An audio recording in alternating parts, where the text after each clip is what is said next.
Edappadi K Palaniswami, திரு Nainar Nagendran, doctor L Murugan, திரு K Annamalai, திருமதி வானதி சீனிவாசன், திரு எஸ்பி வேலுமணி,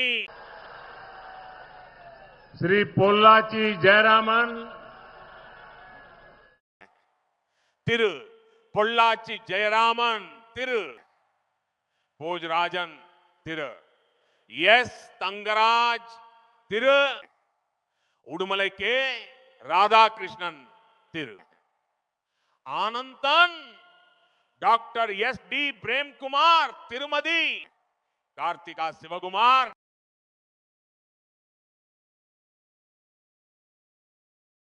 திரு சுனாமுவேலு, திரு கே ஆர் ஜெயராமன், திரு அம்மன் கே அர்ஜுனன், திரு எஸ் தாமோதரன், திரு பி ஆர் ஜி அருண்குமார், திரு O K Chinnaraj, Shri VP कंदसामी,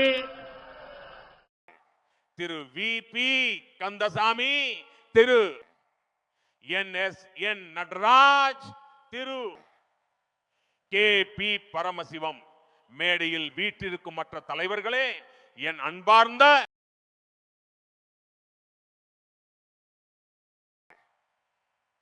Tamil சகோதர சகோதரிகளே, வணக்கம். முதற்கண் கோணியம்மனுக்கும் மருதமலை முருகப் பெருமானுக்கும் எனது வணக்கங்களை தெரிவித்துக் கொள்கிறேன்.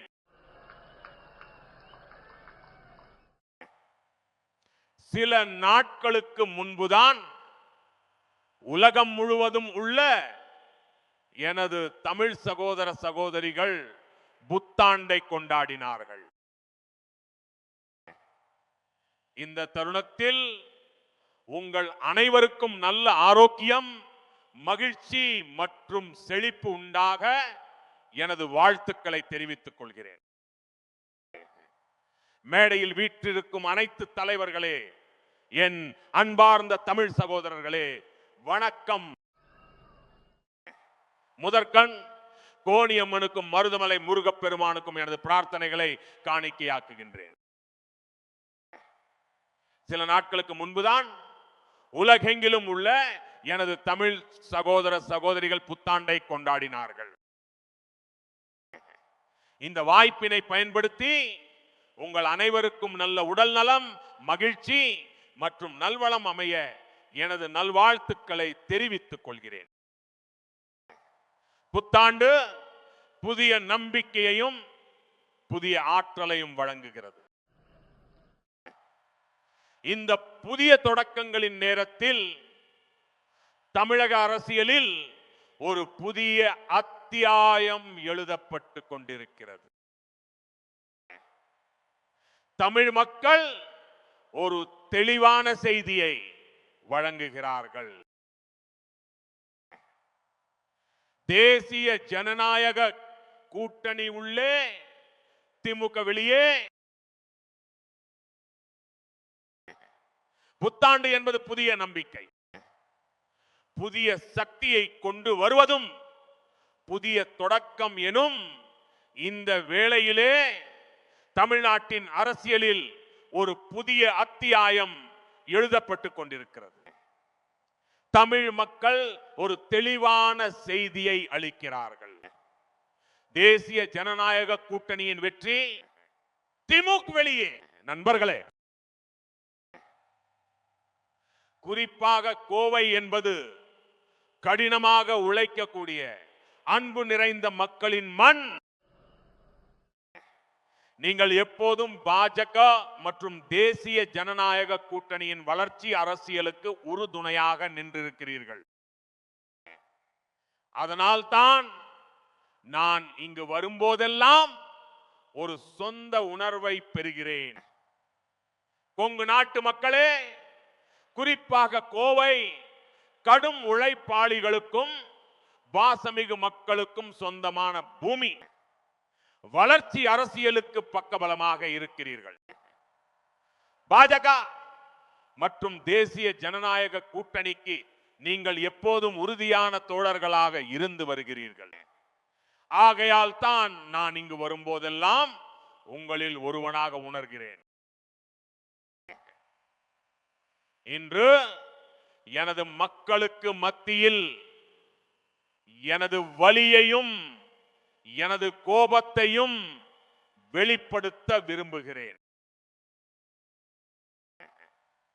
2023 ஆம் ஆண்டில் நாம் நாரி சக்தி வந்தன் அபியான் சட்டத்தை நிறைவேற்றினோம். மேலும் இந்த மாதம் 16ஆம் தேதி நாடாளுமன்றம் மற்றும் சட்டமன்றங்களில் மகளிருக்கான இடஒதுக்கீட்டை அமல்படுத்துவதற்கான ஒரு வரலாற்று சிறப்புமிக்க நடவடிக்கையை நாம் மேற்கொண்டோம்.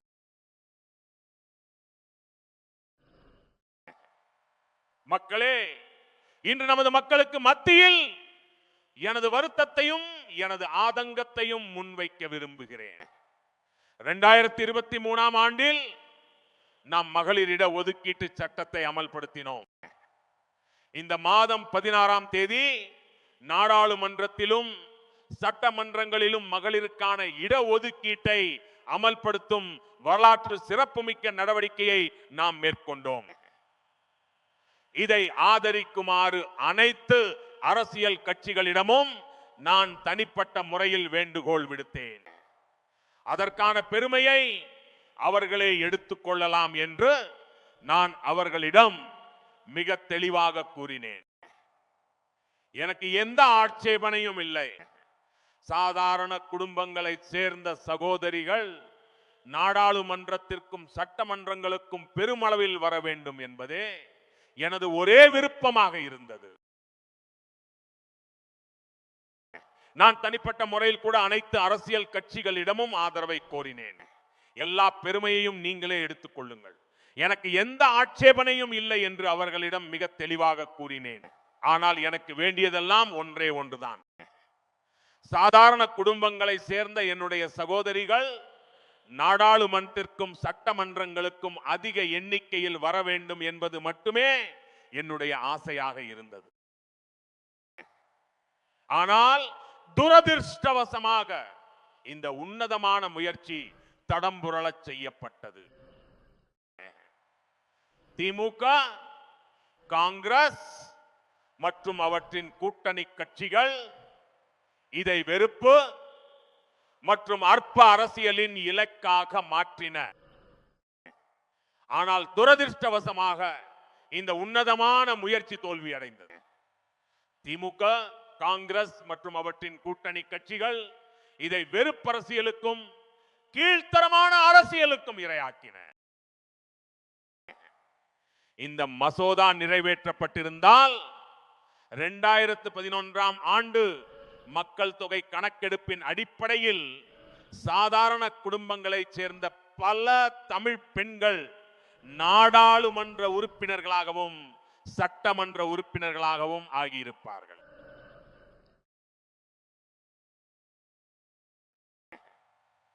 தமிழ்நாட்டிற்கு இன்னும் பல இடங்கள் கிடைத்திருக்கும். ஆனால் இது நடப்பதை திமுக விரும்பவில்லை என்பது தெளிவாக தெரிகிறது.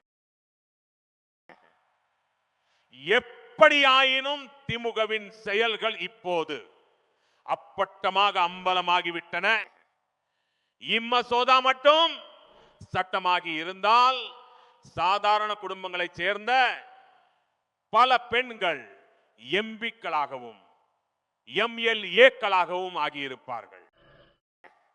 2011ஆம் ஆண்டு மக்கள் தொகை கணக்கெடுப்பின்படி தமிழ்நாட்டிற்கு அதிக இடங்கள் கிடைத்திருக்கும். ஆனால் இதை டிஎம்கே விரும்பவில்லை என்பது தெளிவாக தெரிகிறது. இப்போது டிஎம்கேவின் செயல்கள் அப்பட்டமாக அம்பலமாகிவிட்டன. அவர்களின் குட்டு வெளிப்பட்டு விட்டது. கருப்பு சட்டை அணிவதன் மூலம் டிஎம்கே தங்களின் தவறான நோக்கங்களை மறைத்துவிட முடியாது. திமுகவிடம் நான் ஒன்றை கூற விரும்புகிறேன். உங்களுடைய கருப்பு செயல்களை மக்கள் நன்றாக அறிந்து வைத்திருக்கிறார்கள். இனிமேலும் உங்கள் கருப்பு செயல்களில் இருந்து நீங்கள் தப்பிக்க முடியாது. பொய்களை பரப்புவதன் மூலம்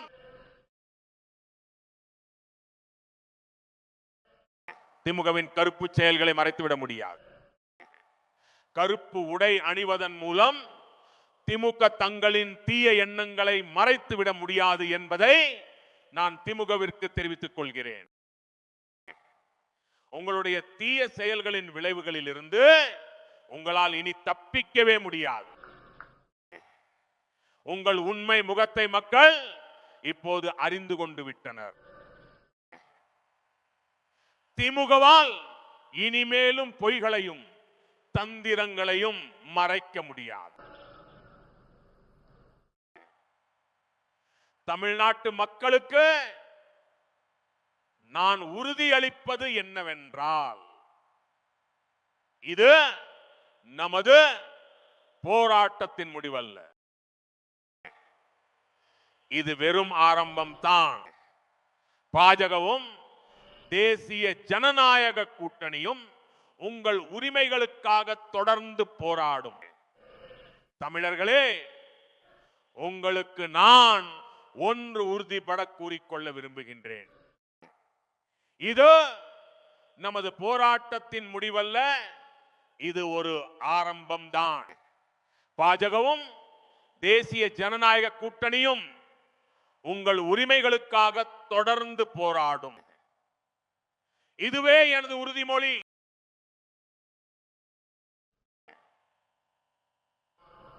இந்த நிகழ்ச்சிக்கு பிறகு இன்று இரவு 8:30 மணிக்கு நான் நாட்டு மக்களுக்கு உரையாற்றவிருக்கிறேன். இந்த விஷயம் குறித்து நான் விரிவாக விவாதிக்க போகிறேன். இந்த நிகழ்ச்சி நிறைவடைந்த பிறகு இன்று இரவு 8:30 மணிக்கு நான் நாட்டு மக்களுக்கு உரையாற்றவிருக்கிறேன். இந்த விஷயம் குறித்து விரிவாக நாட்டு மக்களிடம் நான் பகிர்ந்து கொள்ளப் போகிறேன். அனைவரும் அதை கேட்க வேண்டும். இன்று திமுகவிடம் வெளிக்காட்டிக் கொள்ள எந்த சாதனையும் இல்லை, எடுத்துரைக்க உண்மையான விஷயம் எதுவும் இல்லை. அதனால்தான் தமிழ்நாட்டு இடங்கள் குறைக்கப்படும் என்ற பொய்யான அச்சத்தை அவர்கள் பரப்பினார்கள். தற்போதைய விகிதாச்சார பிரதிநிதித்துவம் பாதுகாக்கப்பட வேண்டும் என்று திமுக முன்னரே கூறியிருந்தது. நாங்களும் அதையேதான் முன்மொழிந்தோம். ஆனால் இப்போதோ அவர்கள் தங்கள் நிலைப்பாட்டில் இருந்து முழுமையாக பின்வாங்கி விட்டார்கள். இன்று பெருமையாக சொல்லிக்கொள்ள திமுகவிடம் எந்த சாதனைகளும் இல்லை.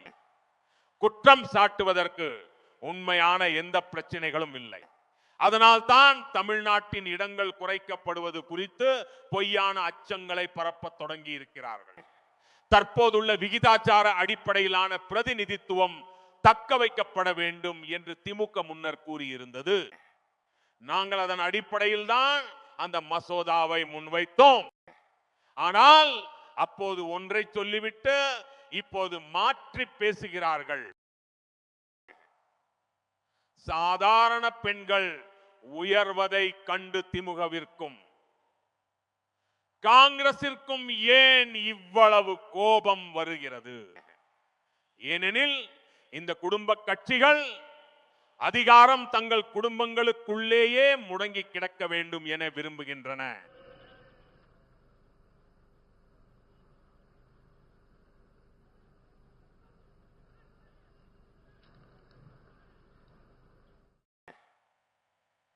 சாதாரண பெண்கள் உயர்ந்தால் ஏன் திமுகவிற்கும் காங்கிரசிற்கும் எரிகிறது? ஏன் என்று உங்களுக்கு தெரியுமா? ஏனெனில் இந்த வாரிசு அரசியல் கட்சிகள் அதிகாரம் தங்கள் குடும்பங்களுக்குள்ளே இருக்க வேண்டும் என விரும்புகின்றன. இன்று தமிழ்நாட்டில் பெண்களுக்கும் ஏன் இளம் சிறுமிகளுக்கும் கூட குற்றவாளிகளால் பாதுகாப்பு இல்லாத சூழல் நிலவுகிறது. திமுக வன்முறையையும் குற்றங்களையும் ஊக்குவிப்பதன் மூலம் தமிழ்நாட்டு பெண்களுக்கு தீங்கு விளைவிக்கிறது. நாடாளுமன்றத்திலும் அவர்கள் பெண்களுக்கு ஆதரவாக நிற்பதில்லை. ஆனால் திமுகவின் இந்த பெண் விரோத சிந்தனைக்கு நிச்சயம் பதில் கிடைக்கும். இன்று தமிழ்நாட்டில் பெண்கள் என்ன, சிறு குழந்தைகளுக்கும் கூட குற்றவாளிகளிடமிருந்து பாதுகாப்பு இல்லை. வன்முறை மற்றும் குற்றங்களுக்கு ஆதரவாக இருப்பதன் மூலம் திமுக பெண்களுக்கு தீங்கு இழைக்கிறது. இது மட்டும்தானா? நாடாளுமன்றத்தில் கூட இவர்கள் பெண்களுக்கு ஆதரவாக நிற்பதில்லை. ஆனால் இப்போது திமுகவின் இந்த பெண் விரோத போக்குக்கு நிச்சயம் தகுந்த பதில் கிடைக்கும். அங்கே காட்டப்படும் புகைப்படங்களை SBG நண்பர்கள் சேகரித்து எடுத்து வருமாறு கேட்டுக்கொள்கின்றேன்.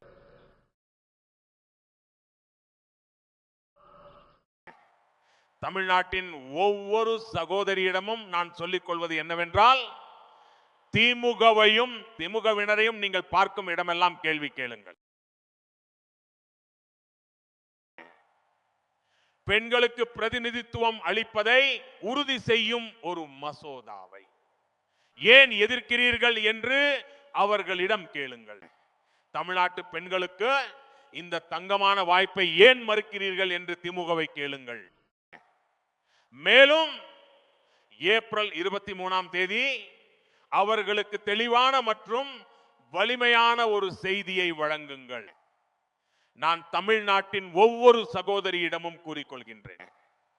DMK-வினரை நீங்கள் எங்கே பார்த்தாலும் அங்கே அவர்களிடம் கேள்வி எழுப்புங்கள். பெண்களின் பிரதிநிதித்துவத்தை உறுதி செய்யும் மசோதாவை அவர்கள் ஏன் எதிர்த்தார்கள் என்று கேளுங்கள். பெண்களுக்கான இந்த பொன்னான வாய்ப்பை ஏன் தமிழ் பெண்களுக்கு மறுத்தார்கள் என்று கேளுங்கள். மேலும் ஏப்ரல் மாதம் 23ஆம் தேதி தெளிவான பலமான செய்தியினை அவர்களுக்கு நீங்கள் அளியுங்கள். இந்தியாவின் வளர்ச்சிக்கு ஒரு முக்கிய உந்து சக்தியாக தமிழ்நாட்டை நான் பார்க்கிறேன். கடந்த 11 ஆண்டுகளில் மத்திய அரசு தமிழ்நாட்டிற்கு 14 லட்சம் கோடி ரூபாய்க்கும் அதிகமாக வழங்கியுள்ளது. இது வரி பகிர்வு, நெடுஞ்சாலைகள், விமான நிலையங்கள், ரயில்வே மற்றும் நலத்திட்டங்கள் வடிவில் வந்துள்ளது. காங்கிரஸ் மற்றும் திமுக டெல்லியில் ஆட்சி செய்த போது தமிழ்நாட்டிற்கு கிடைத்த பணத்தை விட இந்த தொகை பல மடங்கு அதிகமாகும்.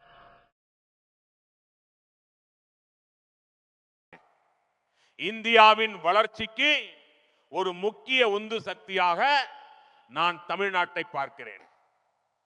கடந்த 11 ஆண்டுகளில் மத்திய அரசு தமிழ்நாட்டிற்கு 14 லட்சம் கோடி ரூபாய்க்கும் அதிகமான நிதியை வழங்கியுள்ளது. இது நிதி பகிர்வாக நெடுஞ்சாலைகள், விமான நிலையங்கள், ரயில்வே துறை மற்றும் நலத்திட்டங்களாக அளிக்கப்பட்டிருக்கின்றன. காங்கிரஸ் மற்றும் திமுக ஆட்சி காலத்தில் தமிழ்நாட்டிற்கு வழங்கப்பட்ட நிதியை விட இந்த தொகை பல மடங்கு அதிகம். கடந்த 5 ஆண்டுகளில் தமிழ்நாட்டில் 2 விஷயங்கள் சாதனை அளவில் அதிகரித்துள்ளன. முதலாவது,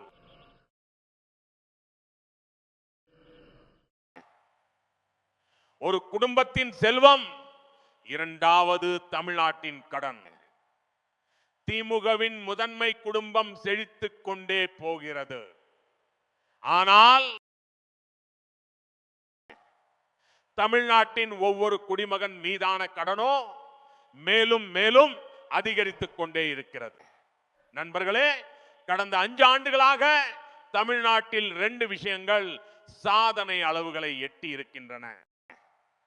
முதலாவதாக ஒரு குடும்பத்தின் செல்வம், இரண்டாவதாக தமிழ்நாட்டின் கடன். தமிழ்நாட்டின் உச்சபட்ச குடும்பம் மேலும் மேலும் பணக்காரர்களாகி வருகிறது. ஆனால் தமிழ்நாட்டில் உள்ள ஒவ்வொருவர் மீதான கடனோ மேலும் மேலும் கூடிக்கொண்டே போகிறது. திமுகவின் கொள்கை என்பது குடும்பத்தால், குடும்பத்திற்காக, குடும்பத்தினுடையது என்பதே. முதலமைச்சர் அதே குடும்பம், துணை முதலமைச்சர் அதே குடும்பம், டெல்லியில் உள்ள முக்கிய நாடாளுமன்ற உறுப்பினர் அதே குடும்பம், திரைப்படத்துறை, ஊடக நிறுவனங்கள் என பலவும் ஒரு குடும்பத்தின் கட்டுப்பாட்டில் உள்ளன. ஏன் திமுகவின் மூத்த தலைவர்கள் கூட அந்த குடும்பத்தின் மிக இளைய உறுப்பினர்கள் முன்பாக தலை வணங்க வேண்டிய நிலை ஏற்பட்டுள்ளது. குடும்பத்தால், குடும்பத்திற்காக, குடும்பத்தினுடையது, அவ்வளவுதான். முதலமைச்சர் அதே குடும்பம், துணை முதலமைச்சர் அதே குடும்பம், டெல்லியில் இருக்கும் முக்கியமான எம்பிக்கள் அதே குடும்பம், திரைப்படங்கள், ஊடக நிறுவனங்கள் என இப்படி பல துறைகளை ஒரே குடும்பம் தன் கட்டுப்பாட்டில் வைத்திருக்கிறது. எந்த அளவுக்கு என்றால் திமுகவின் மூத்த தலைவர்கள் கூட ஒரு குடும்பத்தின் மிக இளைய உறுப்பினர்களிடம் தலை தாழ்த்தி நடந்து கொள்ள வேண்டியிருக்கின்றது.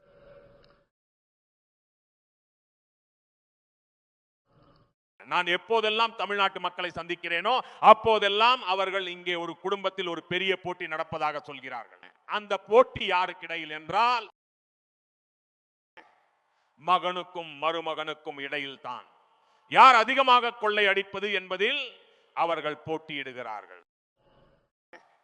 எப்போதெல்லாம் நான் தமிழ்நாட்டு மக்களை சந்திக்க நேருகிறதோ அப்போதெல்லாம் அவர்கள் என்னிடத்திலே ஒரு விஷயத்தை கூறுவார்கள். அது என்ன தெரியுமா? இங்கே ஒரு குடும்பத்திற்குள்ளே பெரும் போட்டி நிலவுகிறது. இது மகனுக்கும் மருமகனுக்கும் இடையிலான போட்டி. எதில் போட்டி? யார் அதிகமாக கொள்ளையடிப்பது என்பதுதான் போட்டி. தமிழ்நாட்டிற்கு தேவை தொலைநோக்கு பார்வை கொண்ட ஆட்சி தானே தவிர மகனின் அல்லது மருமகனின் கொள்ளை அல்ல. இது சம்பந்தமாக பார்க்கும்போது திமுகவிற்கும் டெல்லியில் உள்ள அவர்களது கூட்டணி கட்சிக்கும் ஒரு பொதுவான விஷயம் இருக்கிறது. ஒரு மருமகன் செய்த அதிசயங்களால் இந்தியா சலித்து போயிருக்கிறது. இங்கே தமிழ்நாடோ மற்றொரு மருமகனால் சலிப்படைந்திருக்கிறது. இந்த 2 குடும்பங்களின் ஊழலால் மக்கள் மிகவும் அவதிப்படுகிறார்கள். ஆட்சியில் தொலைநோக்குதான் இன்று தமிழ்நாட்டிற்கு அத்தியாவசியமான தேவை. மகனோ மருமகனோ அடிக்கும் கொள்ளை அல்ல. அதேபோல் திமுகவிற்கும் டெல்லியில் உள்ள அவர்களது கூட்டணி கட்சிக்கும் இடையே ஒரு ஒற்றுமை இருக்கிறது. 2 கட்சிகளிலுமே மருமகன்கள் அதிசயங்களை நிகழ்த்தி இருக்கிறார்கள். ஒரு மருமகனால் இந்தியா சலிப்படைந்திருக்கிறது, மற்றொரு மருமகனால் தமிழ்நாடு சரிந்து போயிருக்கிறது.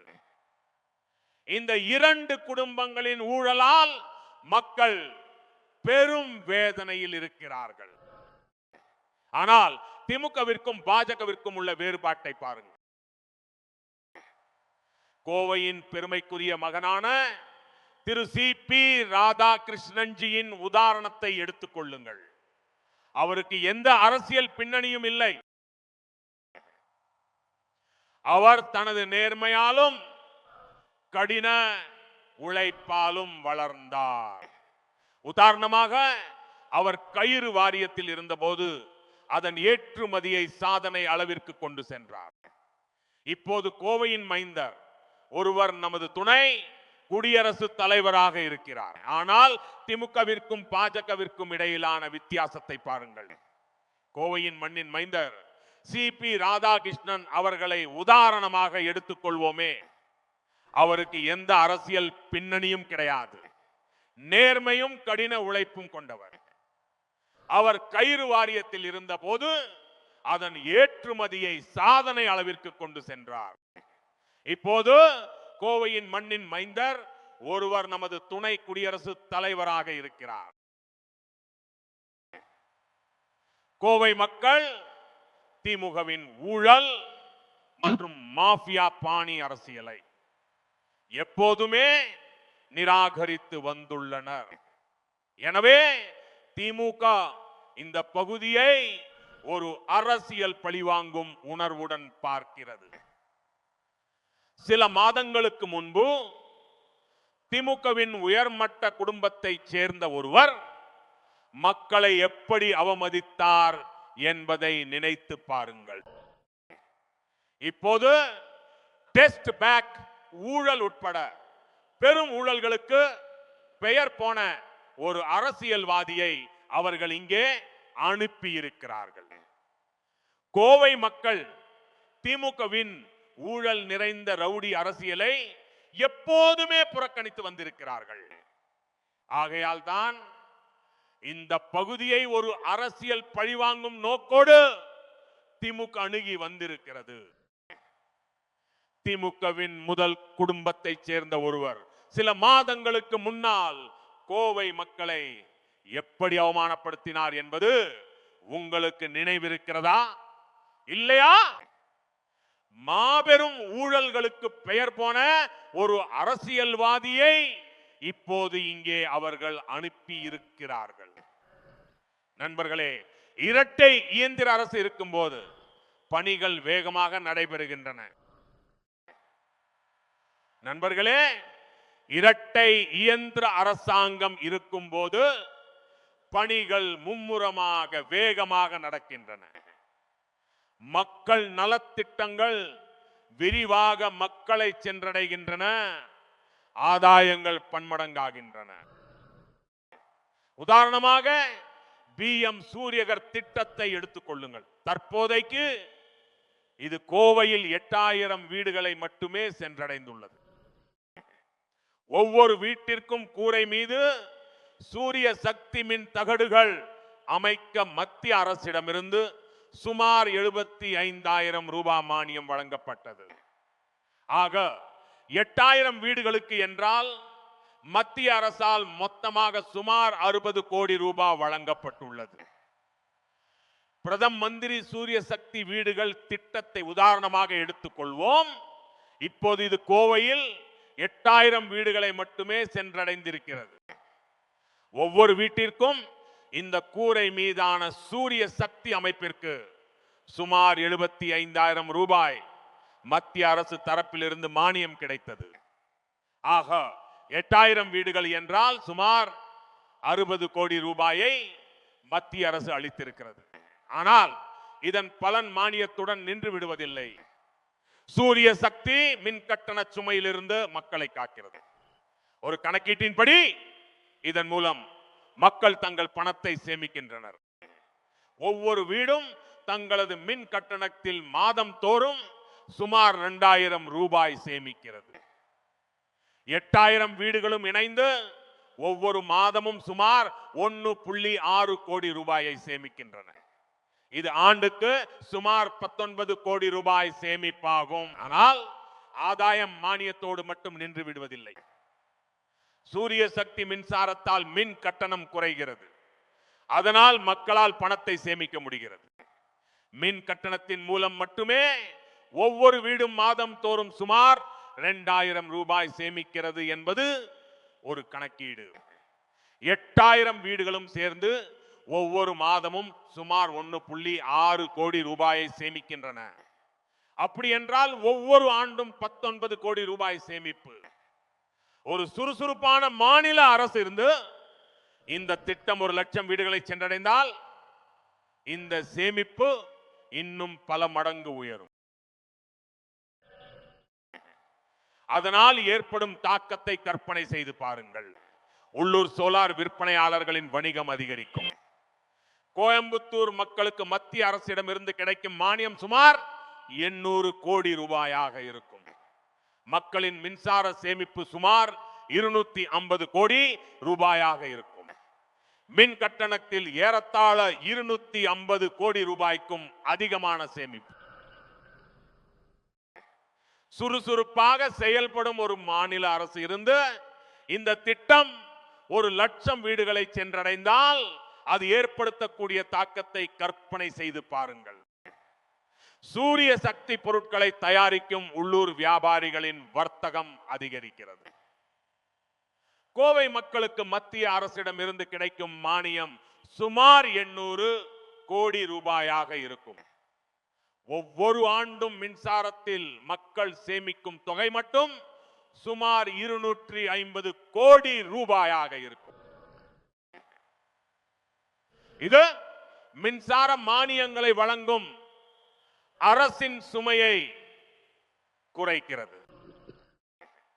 இதன் மூலம் அரசுக்கு பணம் சேமிக்கப்பட்டு மற்ற நலத்திட்டங்களுக்கு நிதியளிக்க முடிகிறது. மேலும் கூரை மீதான சூரிய சக்தி மின் உற்பத்தி மின் விநியோக கட்டமைப்பின் மீதான அழுத்தத்தை குறைக்கிறது. இதனால் தொழிற்சாலைகளுக்கு குறைந்த விலையில் அதிக மின்சாரம் கிடைக்கிறது.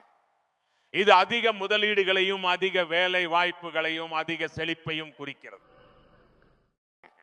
மின்சாரத்திற்கான மானியங்கள் வழங்கும் சுமை அரசுக்கு குறைகிறது. அரசு பணத்தை சேமித்து அந்த நிதியை மற்ற நலத்திட்டங்களுக்கு செலவு செய்ய இது உதவியாக இருக்கும். மேலும் கூரை மீதான சூரிய சக்தி அமைப்பு மின் விநியோக கட்டமைப்பின் மீதான அழுத்தத்தை குறைக்கும். இதன் காரணமாக கோயம்புத்தூரின் தொழிற்சாலைகளுக்கு குறைந்த விலையில் அதிக மின்சாரம் கிடைக்கும். இதன் விளைவாக அதிக முதலீடு, அதிக வேலை வாய்ப்புகள், அதிக செழிப்பு ஏற்படும். இது குடிமக்களை சக்தி வாய்ந்தவர்களாக மாற்றுவதற்கும் மக்களுக்கு அதிகாரம் அளிப்பதற்குமான ஒரு உன்னதமான முயற்சியாகும். உங்களுக்கு மின்சாரமும் கிடைக்கிறது, நீங்களும் அதிகாரம் பெறுகிறீர்கள். உங்களுக்கு நல்ல மின்சாரம் கிடைக்கிறது, அதே போல உங்களுக்கு அதிகாரம் பகிர்ந்தளிக்கவும் செய்யப்படுகிறது. இதேபோல் மத்திய அரசு இது போன்ற பல முக்கியமான நலத்திட்டங்களை செயல்படுத்தி வருகிறது. கடந்த 10 ஆண்டுகளில் கோடிக்கணக்கான வங்கி கணக்குகள், வீடுகள், குடிநீர் இணைப்புகள், எரிவாயு இணைப்புகள் மற்றும் முத்ரா கடன்கள் உண்மையான தாக்கத்தை ஏற்படுத்தியுள்ளன.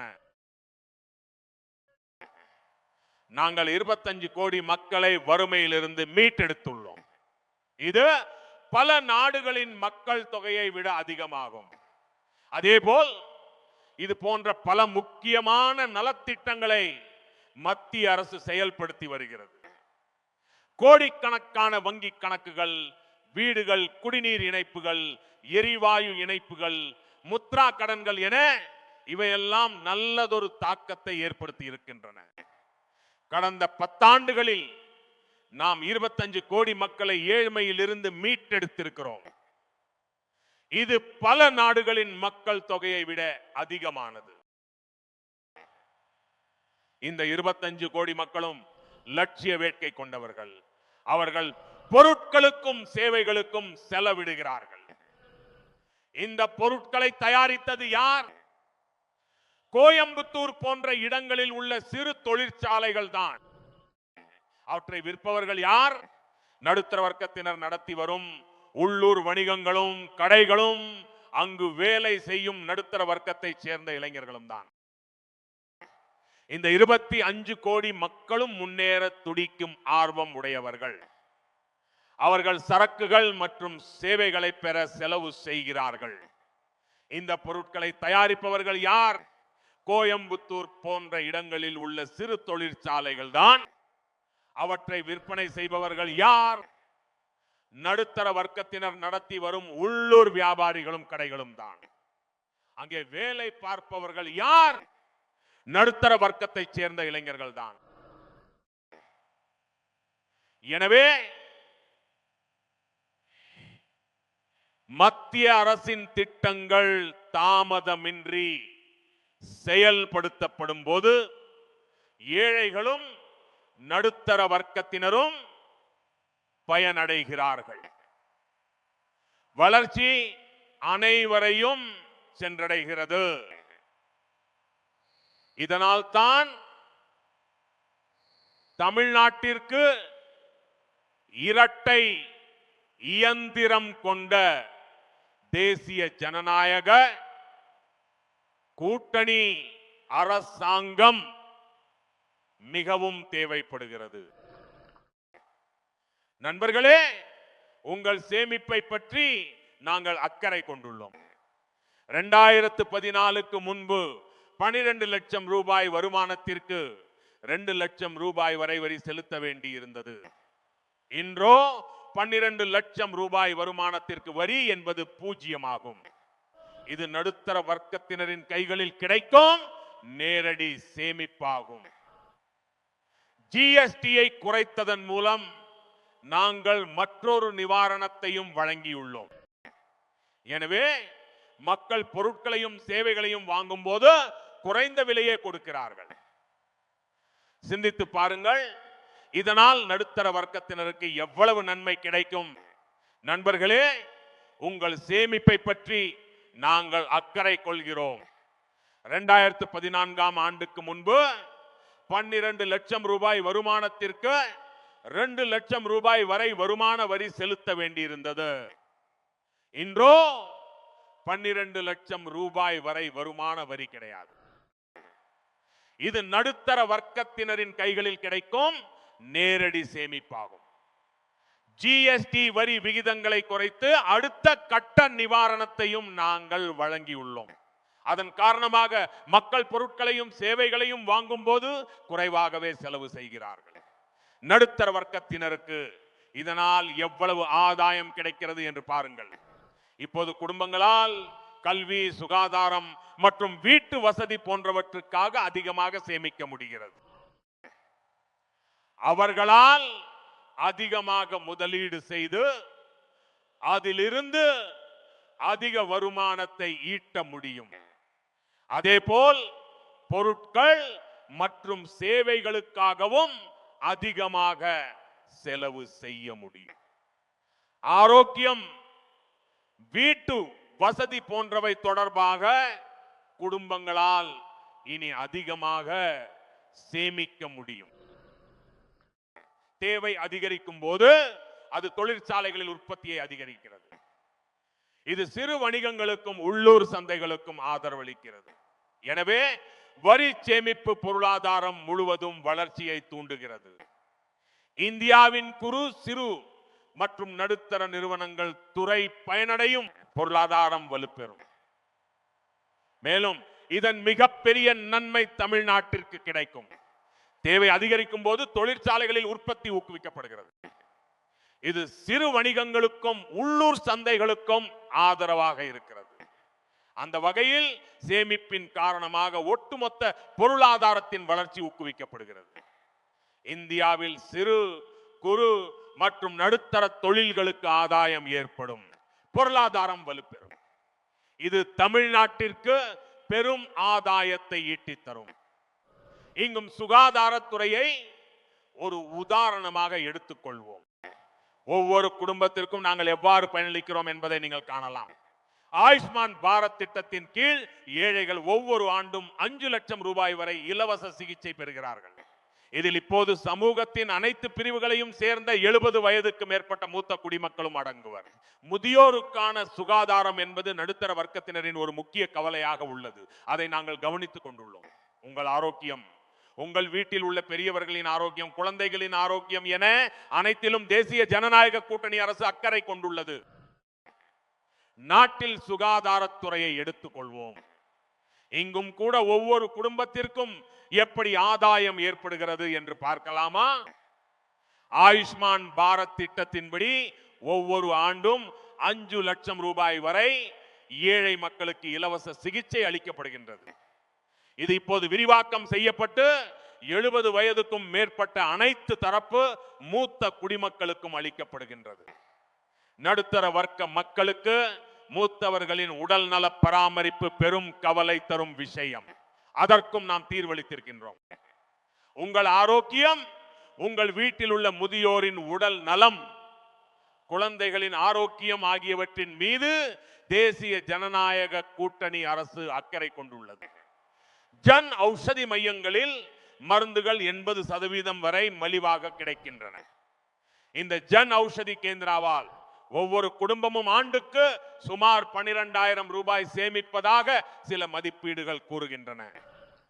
சிறுநீரக நோயாளிகளுக்கு அடிக்கடி டயாலிசிஸ் செய்ய வேண்டிய தேவை உள்ளது. ஒவ்வொரு டயாலிசிஸ் முறைக்கும் ஆயிரக்கணக்கில் செலவாகும். ஆனால் பிரதான் மந்திரி தேசிய டயாலிசிஸ் திட்டம் ஏழைகளுக்கு இலவச டயாலிசிஸ் வழங்குகிறது. மக்கள் மருந்தகங்களில் மருந்துகள் 80% வரை விலை மலிவாக கிடைக்கின்றன. இதன் காரணமாக ஒவ்வொரு குடும்பமும் ஆண்டுதோறும் சுமார் 12,000 ரூபாயை சேமிப்பதாக சில மதிப்பீடுகள் கூறுகின்றன. சிறுநீரக நோயாளிகளுக்கு அடிக்கடி டயாலிசிஸ் செய்ய வேண்டிய தேவை உள்ளது. ஆனால் பிரதமரின் தேசிய டயாலிசிஸ் திட்டத்தின்படி ஏழைகளுக்கு இலவசமாக டயாலிசிஸ் வழங்கப்படுகிறது. இதய ஸ்டென்ட்கள் மற்றும் முழங்கால் மாற்று அறுவை சிகிச்சைக்கான கருவிகளின் விலைகளையும் நாங்கள் கட்டுக்குள் வைத்தோம். இவை மக்களுக்காக லட்சக்கணக்கான ரூபாயை சேமித்துள்ளன. சுகாதார காப்பீட்டு பிரீமியங்கள் மீதான ஜிஎஸ்டி வரியையும் நாங்கள் நீக்கியுள்ளோம். இலவச சிகிச்சைகள் முதல் மலிவான மருந்துகள் வரை, இதய ஸ்டென்ட்கள் முதல் சிறுநீரக டயாலிசிஸ் வரை நாங்கள் நிவாரணம் வழங்கியுள்ளோம்.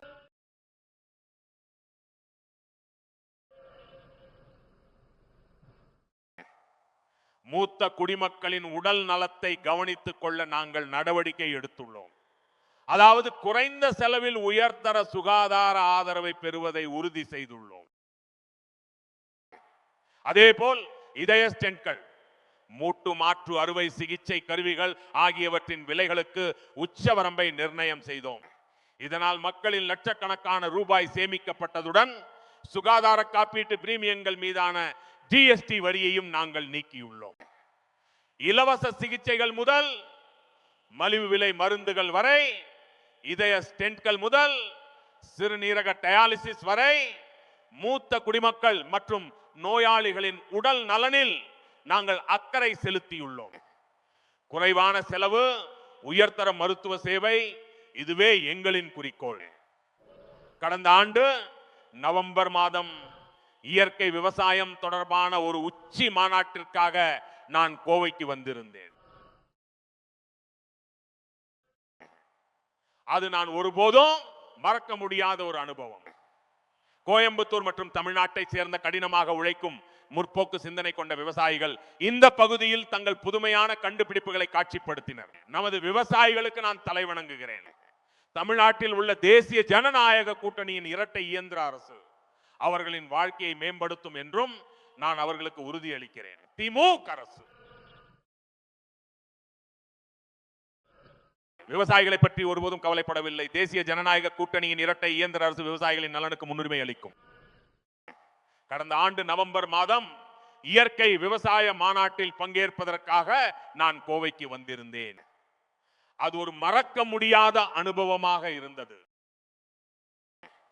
கோயம்புத்தூர் மற்றும் தமிழ்நாட்டின் கடினமாக உழைக்கும் விவசாயிகள் தங்கள் புதுமையான கண்டுபிடிப்புகளை காட்சிப்படுத்தினர்.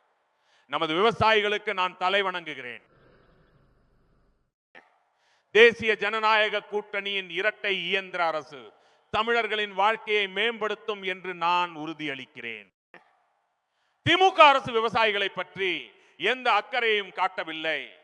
அதற்கான எந்த முயற்சியையும் எடுக்கவில்லை. தேசிய ஜனநாயக கூட்டணியின் இரட்டை இயந்திர அரசு விவசாயிகளின் நலனுக்கு முன்னுரிமை அளிக்கும். இன்று நான் இந்த கோவை மண்ணிலிருந்து தமிழ்நாட்டு மக்களுக்கு சில உத்தரவாதங்களை வழங்க வந்துள்ளேன். தேசிய ஜனநாயக கூட்டணி ஆட்சிக்கு வந்த பிறகு நாங்கள் சட்டம் ஒழுங்கை நிலைநாட்டுவோம். நமது சகோதரிகளின் பாதுகாப்பு எங்களுடைய முன்னுரிமை. இன்று என்னுடைய கோயம்புத்தூர் மண்ணிலிருந்து தமிழ்நாட்டின் மக்களுக்கு சில உத்தரவாதங்களை, கேரண்டிகளை நான் அளிக்க வந்திருக்கிறேன். கோவை மக்களே, உங்கள் மூலமாக தமிழ்நாட்டு மக்களுக்கு நான் தெரிவிக்க விரும்புகின்றேன். தேசிய ஜனநாயக கூட்டணி ஆட்சிக்கு வந்தவுடனேயே நாங்கள் சட்டம் ஒழுங்கினை சீர் செய்வோம்.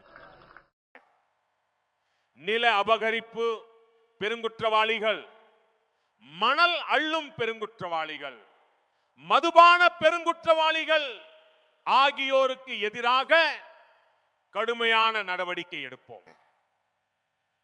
போதைப்பொருள் எனும் தீமையிலிருந்து விடுபட்ட ஒரு தமிழ்நாட்டை நாங்கள் உருவாக்குவோம். இது ஆயிரக்கணக்கான இளைஞர்களின் உயிரை காக்கும். போதைப்பொருள் எனும் தீமை இல்லாத ஒரு தமிழ்நாட்டை நாங்கள் உருவாக்குவோம். இது ஆயிரக்கணக்கான இளைஞர்களின் வாழ்க்கையை பாதுகாக்கும். திமுகவின் இடமாற்ற நியமன முகாம்களுக்கும் ஊழலுக்கும் நாங்கள் முற்றுப்புள்ளி வைப்போம்.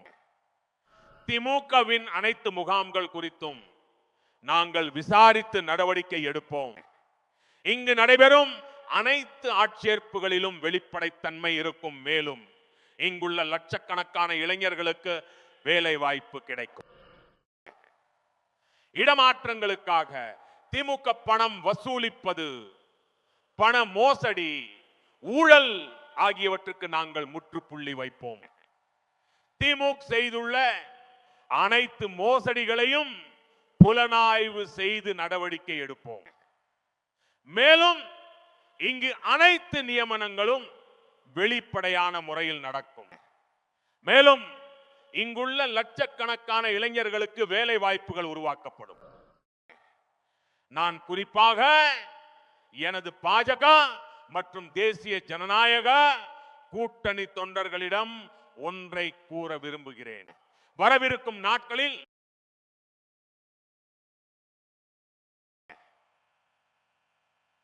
இந்த பகுதியில் உள்ள ஒவ்வொரு வீட்டிற்கும் செல்லுங்கள். ஒவ்வொரு வாக்காளரையும், குறிப்பாக முதல் முறை வாக்களிக்கும் வாக்காளர்களையும் பெண் வாக்காளர்களையும் சந்தியுங்கள். அவர்களிடம் இந்தியாவின் தொலைநோக்கு பார்வையை விளக்குங்கள். திமுகவின் தோல்விகளை அம்பலப்படுத்துங்கள். இந்த தேர்தல் தமிழ்நாட்டின் எதிர்காலத்திற்கான தேர்தல் என்பதை மக்களுக்கு எடுத்துரையுங்கள். ஏப்ரல் 23 அன்று ஒவ்வொரு வாக்குச்சாவடியிலும் சாதனை அளவிலான வாக்குப்பதிவு நடைபெறுவதை உறுதி செய்யுங்கள். வாருங்கள், நாம் அனைவரும் இணைந்து வளர்ந்த தமிழ்நாட்டையும் வளர்ந்த பாரதத்தையும் உருவாக்குவோம். தேசிய ஜனநாயக கூட்டணியின் நல்லாட்சியை பற்றி அவர்களிடம் விளக்குங்கள். திமுகவின் தோல்விகளை எடுத்துரையுங்கள். இந்த தேர்தல் தமிழ்நாட்டின் எதிர்காலத்தை பற்றியது என்று அவர்களிடம் உரக்கச் சொல்லுங்கள். ஏப்ரல் 23ஆம் தேதி ஒவ்வொரு வாக்குச்சாவடியிலும் வரலாறு காணா வாக்குப்பதிவு நடைபெறுவதை நீங்கள் உறுதி செய்யுங்கள். வாருங்கள், நாம் அனைவரும் இணைந்து வளர்ச்சி அடைந்த தமிழ்நாட்டை உருவாக்குவோம். வளர்ச்சி அடைந்த பாரதத்தை படைப்போம். பாரத் மாதா கி ஜெய், பாரத் மாதா கி ஜெய், பாரத் மாதா கி ஜெய். வணக்கம், நன்றி.